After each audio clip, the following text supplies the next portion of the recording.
Hi, I'm Marianne from Luxe Yacht World, and I want to start by telling you about a morning that changed how I think about this entire industry. The first charter we ever covered, a guest asked the captain to anchor somewhere nobody else would be that night, not a famous bay, not the marina everyone posts on Instagram, somewhere private. The captain thought about it, ran the yacht 2 hours south, and dropped anchor off a cove you can only reach by sea. The next morning, coffee on deck, empty water in every direction, a cliff face turning gold in the early light. That's it. That's the whole thing. Every contract, every number, every conversation with a broker, it's all quietly building toward one morning like that. And today, I'm going to walk you through exactly how you build it. Most people who look at a luxury yacht charter for the first time hit the pricing structure and stop. It looks complicated, 3 different numbers, acronyms, percentages on top of percentages. I'm going to break all of that down so it's completely clear, and then I'm going to show you the parts of the booking process that most people don't know to ask about. The parts that are actually the difference between a good trip and the kind of trip you describe to people for the next 10 years.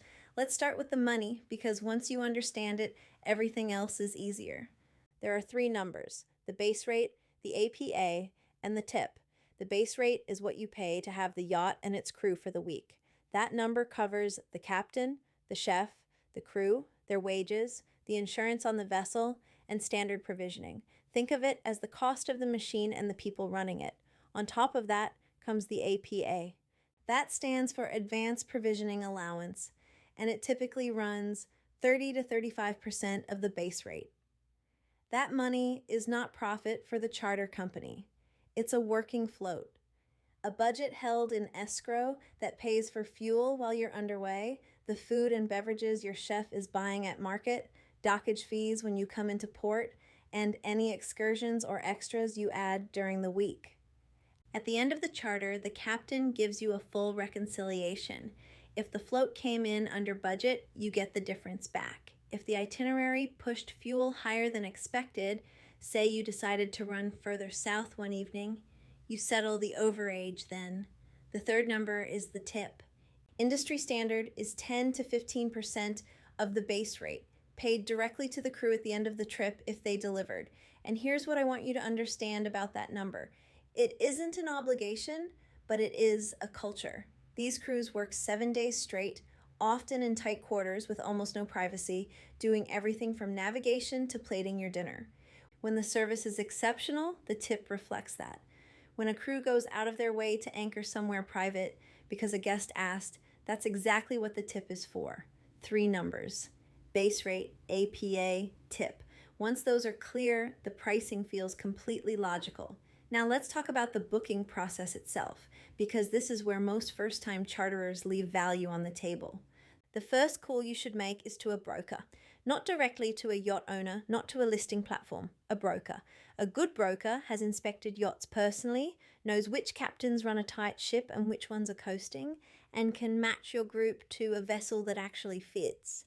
They're paid by the charter side of the transaction, which means their expertise costs you nothing on top of what you were already going to spend.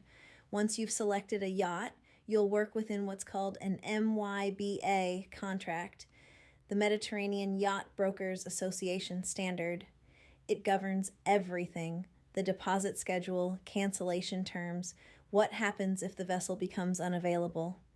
It's the industry framework that protects both sides, and a reputable broker will walk you through every clause.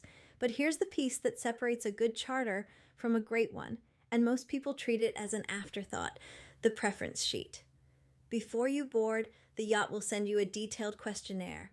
Food allergies, dietary preferences, the wines you drink, the activities you want, diving, paddleboarding, hiking ashore, your preferred wake-up time, whether you want music at dinner or silence, whether anyone in your group has mobility considerations. Fill it out as specifically as you possibly can. Your chef is going to use that sheet to design every meal. Your captain is going to use it to plan the itinerary. The crew is going to use it to set up the yacht exactly the way you'd set up your own home if you'd had 6 months to think about it. The preference sheet is the mechanism by which your personal version of that cliff face turning gold morning actually gets built.